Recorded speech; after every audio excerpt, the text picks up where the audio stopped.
नशे को लेकर आज पूरी दुनिया चिंतित है।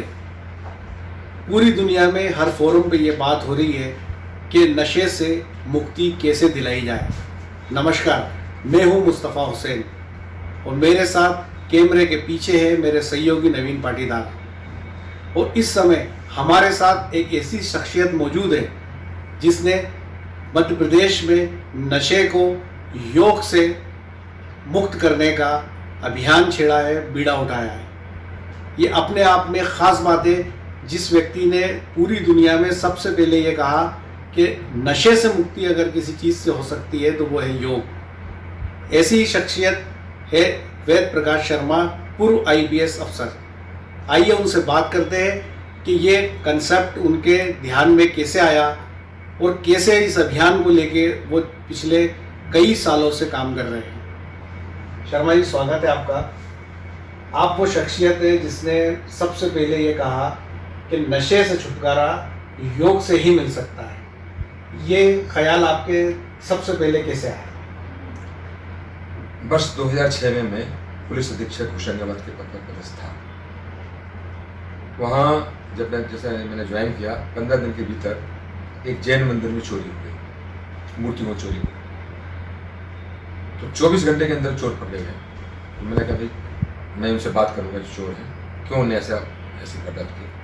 जब मैं उनसे बातचीत करने गया तो मुझे बहुत आश्चर्य हुआ कि उन लड़कों की उम्र 13 से 14 साल की थी। मैंने पूछा कि तुमने क्यों किया। उन्होंने कहा कि हमें एक व्यक्ति आया, कहा हम 2 पुड़ियाँ देंगे और तुम 2 मूर्तियाँ उठा के लेकर मुझे दे देना। मैं नहीं जानता था पुड़ियाँ क्या होती हैं, बट ये नहीं बताया कि साहब ये नशा पीड़ित व्यक्ति है, नशाग्रस्त व्यक्ति है, बच्चे हैं, नशे से एडिक्ट हो गए हैं। और पुड़िया जो है वो ब्राउन शुगर की पुड़िया है। ये इतने एडिक्ट हैं कि पुड़िया के लिए कुछ भी कर सकते हैं। इसके 15 दिन बाद एक मर्डर हुआ, उसमें अपराधियों को पकड़ा गया तो अपराधी भी एडिक्ट था।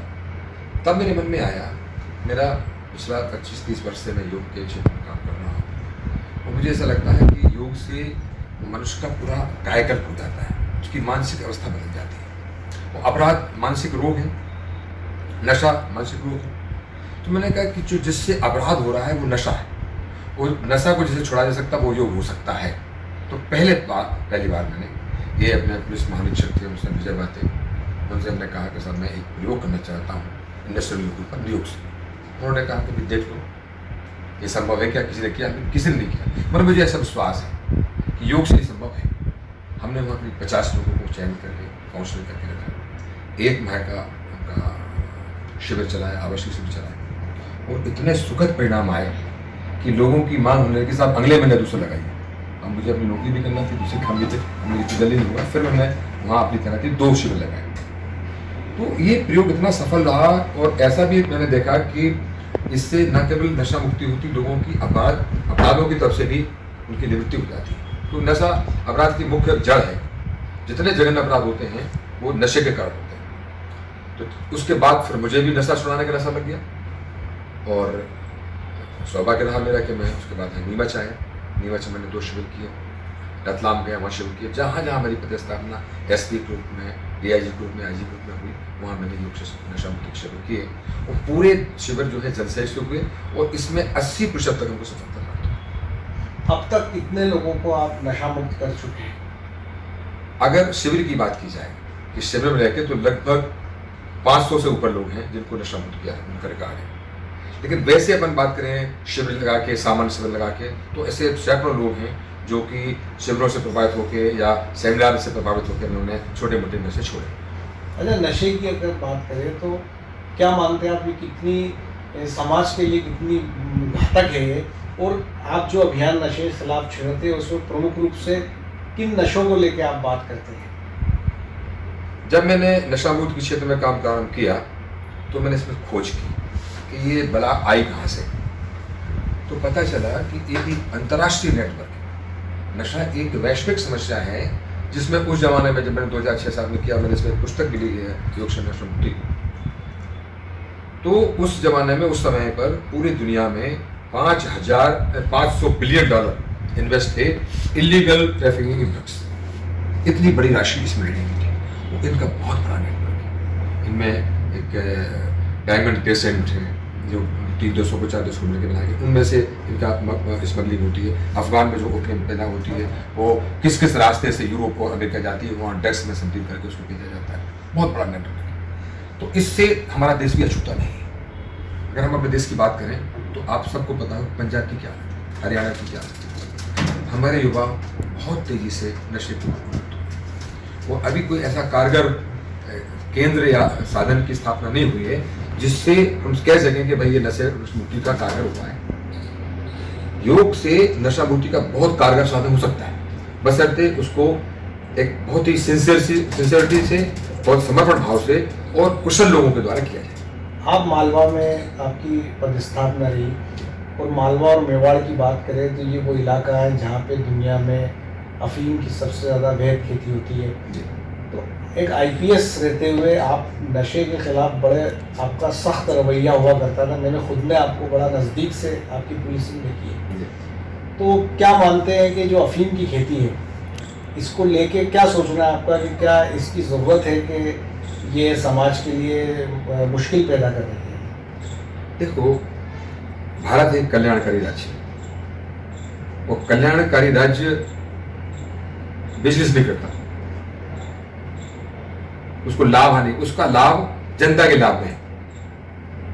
तो मेरा ये व्यक्तिगत मानना सोचना है कि यदि नशीले पदार्थों से जो आय हो रही है, चाहे वो रेवेन्यू के रूप में होती है, एक्साइज के या ओपीएम के पट्टा देने से होती है, उस आय की कीमत पर भी हमें कुछ ऐसी नीति बनाना पड़ेगी कि जितनी हमें दवाइयों के लिए जो उसका औषधीय उपयोग है, जितनी हमें आवश्यकता है उतनी हम उसकी उपजें। जैसे मुझे ध्यान है कि जब मैं यहाँ काम किया, आपके यहाँ 8 और 9 में, और मैं समझता हूँ 10 या 11 में मैंने पुस्तक लिखी थी। उस समय मैंने यहाँ की स्टडी की थी नीमच के मंदसौर की। तो इस क्षेत्र में उस समय समझता 526 टन ओपीएम का उत्पादन हुआ था, जबकि हमको 340 टन की आवश्यकता थी। यह आंकड़ा थोड़ा आगे पीछे हो सकता है, परंतु मेरा ये कहना है कि जितनी आवश्यकता आपको देश के लिए है औषधीय उपयोग के लिए, जितनी चाहिए उतनी बना लीजिए, उसके ज़्यादा नहीं करनी चाहिए। यहाँ पे आप रहे नीमच मंदसौर रतलाम के इलाके में, या ओपीएम कल्टीवेशन होता है, या किस तरह के हालात आपको देखने को मिले नशे को लेकर? हालात बहुत गंभीर हैं यहाँ। इसलिए गंभीर है कि यहाँ ओपीएम की उपलब्धता बहुत सहज है, और ओपीएम से हीरोइन स्मैक बनाने की विधि भी लोग जानते हैं। वो बनती भी, स्मगलिंग भी होती है, बहुत बड़ी मात्रा में होती है। तो इसको बहुत सरकार के स्तर पर भी बहुत चिंता करने की आवश्यकता है। हमने जो यहाँ प्रयास किया वो इस प्रकार से था कि यदि हम किसी वस्तु की डिमांड कम कर देंगे तो उसकी सप्लाई अपने आप कम हो जाएगी। यदि उपभोक्ता कम हो जाएंगे तो वस्तु बिकेगी नहीं। तो यदि हम एक अभियान चलाएं नशा मुक्ति का, कि ड्रग कितना खतरनाक है जीवन के लिए, विद्यार्थियों के लिए, समाज के लिए, और लोगों को विचारपूर्वक रखकर योग के माध्यम से उनको एक विकल्प देना है। जब मैंने प्रारंभ किया काम तो मैंने सोचा कि नशा छुड़ाएंगे तो करवाएंगे क्या करेंगे। तो ये मन में बात आई कि यदि किसी व्यक्ति से नशा छुड़ाना है तो उसको ऐसा विकल्प देना पड़ेगा जो नशे के स्थान पर उसको स्थापित कर दे। वो था योग। लोगों ने सहज उसको स्वीकार किया और ऐसा हुआ। तो ये युवा वर्ग है, इसमें योग के प्रचार प्रसार की बहुत आवश्यकता है। ये नशा और अपराध, क्या लगता है आपको ये एक दूसरे के पर्याय है? पर्याय तो हम नहीं कहेंगे, मगर ये कहेंगे कि अपराध का की मूल जननी जो है वो नशा है। मैं बहुत जिम्मेदार पदों पर रहा, वो मैंने उस समय वहां भी कहा, अपने उच्च पदस्थ अधिकारियों से कहा कि यदि साहब आप अपराध को रोकना चाहते हैं तो उसके जड़ में आप हराकत कीजिए। अभी भारत सरकार बहुत सराहनीय काम और क्रांतिकारी कार्य कर रही है, और माननीय प्रधानमंत्री जी ने इसमें चिंता व्यक्त की है। एक जो उनका सीरीज चलती है मन की बात में, उनमें उन्होंने कहा, पूरा एक एपिसोड था, और उस समय मैंने माननीय प्रधानमंत्री जी को एक पत्र भी लिखा था। वो मैंने एक व्यक्त की थी कि मैं निःशुल्क अपनी सेवाएं देने को तैयार हूं। शासन इतना समर्थ होता है, इतना शक्तिशाली होता है, संसाधन युक्त होता है कि यदि वो चाहे तो प्रत्येक जिले में एक नशा मुक्ति केंद्र की स्थापना हो सकती है। उस नशा मुक्ति केंद्र में योग के माध्यम से नशा मुक्ति का काम चलाया जा सकता है। उसका फायदा ये होगा कि एक निरंतर प्रक्रिया हो जाए। देखिए, नशा जैसे बढ़ रहा है वो निरंतर प्रक्रिया से चल रहा है। गुटखा से प्रारंभ होकर ड्रग्स तक जाता है, शराब गांजा सब उसमें शामिल है, मगर छुड़ाने की कोई प्रक्रिया नहीं। अगर है तो कथित जो नशा मुक्ति केंद्र में दवाओं के माध्यम से करवाया जाता है। दवाएं ड्रग और ड्रग दवाओं के विकल्प है। जब वो वहां से छूट के जाते हैं तो फिर वो ड्रग्स फिल पे आ जाते हैं। हमारे कैंप में काफी लोग हैं, आपको भी पता होगा, जो कहते थे कि 2-3 बार हम नशा मुक्ति केंद्र में रहे, मगर मुझे नहीं, हम नहीं छोड़ पाए, लेकिन हमारे यहाँ जो आया उसने छोड़ा, क्योंकि उसने ज्ञानपूर्वक इस बात को आत्मसात कर लिया कि इस नशे की बीमारी को हम योग से दूर कर सकते हैं। और ऐसा हुआ। मैंने इसमें साइंटिफिक एनालिसिस किया, मैंने इसमें सर्वे करवाया। और जो आप अपराध की बात कर रहे हैं, जब मैं शेड्यूल में आईजी था तो उसके हमारे संभाग में जितनी जेल थी उनमें मैंने सर्वे कराया। तो अपराधियों से पूछा कि भाई ये तुमने जब अपराध किया वो किस स्थिति में थे, क्या नशे में हालत थे? तो 80% लोगों ने कहा कि साहब यदि मैं नशे में नहीं होता तो ये अपराध नहीं करता।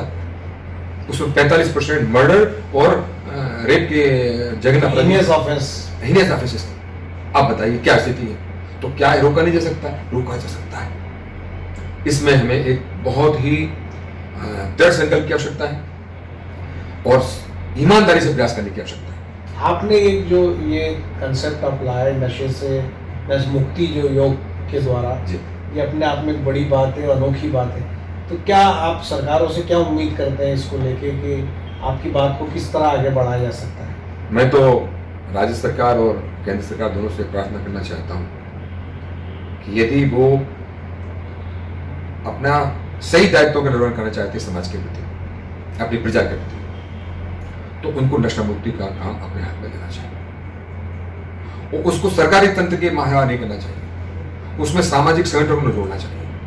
और जैसे मैंने आपसे कहा, ये प्रमाणिक रूप में स्थापित हो चुका है कि योग से नशा मुक्ति हो सकती है। जो सोशल मीडिया है, जो इंटरनेट है, उसके कारण उनको बहुत सारे टेस्ट की अपने आप एबिलिटी कहाँ होना पता चल जाती है। ये दुर्भाग्य, वो उससे बहुत सारे प्रेरित हो जाते हैं।